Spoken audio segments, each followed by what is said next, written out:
that there has been a surge of populist politics on both the left and the right. And I think that was eminently predictable as a consequence of the financial crisis. At the time of the financial crisis, I think it was back in 2009, I said in an interview with the Canadian newspaper, there will be a political backlash against the established political and financial system because of this crisis. It took a while to come because for some years people were battling with economic problems and didn't have much time to think about politics. But I think what we've seen in the last few years has been a manifestation of this backlash. About half of what is driving populism in Europe and in North America is economics, is frustration at the fact that, for example, the median American household is no better off than it was in 1999.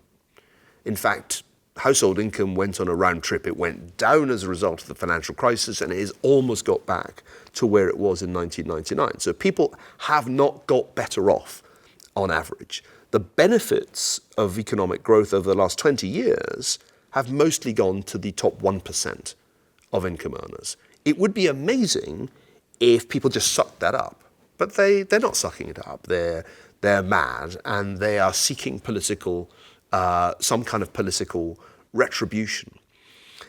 The other component of populism, which I don't think is economic, is cultural. One characteristic feature of globalization was that it promoted not just the free movement of goods and capital, but a significant increase in immigration. In the United States, the percentage of the population that was born abroad is now around 14%. The last time it was that high was in the late 19th century. And so, not surprisingly, as immigration increases, people start to feel threatened culturally.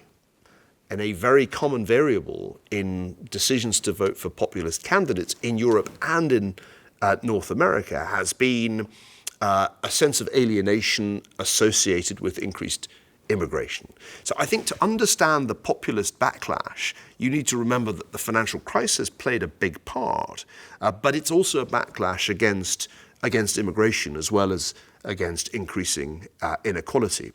Of course, somebody from the United States shouldn't really come to Latin America and lecture about populism, because people in Latin America know much more about populism than anybody else in the world. There's been more populism in Latin America than anywhere else.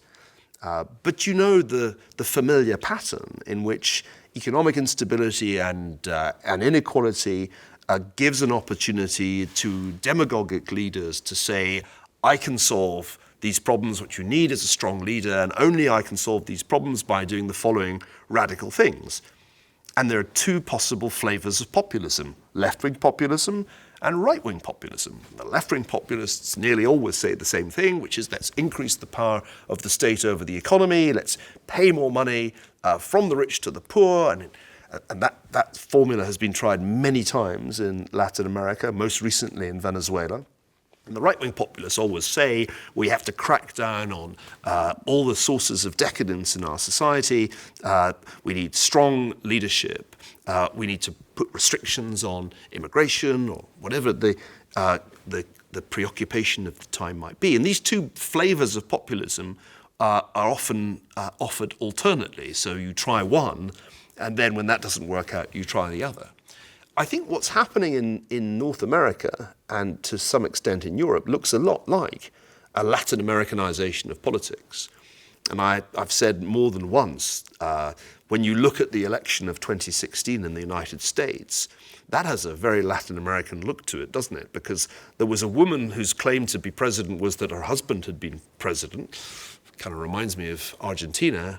And then there was a man with absolutely no experience of politics, but who'd made a lot of money in real estate and reality TV, who said only he could fix America's problems, offering a kind of combination of immigration restriction, protectionism, and the like. So the United States has certainly become a more Latin American country politically in the last 10 years. But I don't think that is surprising, considering what Americans have been through.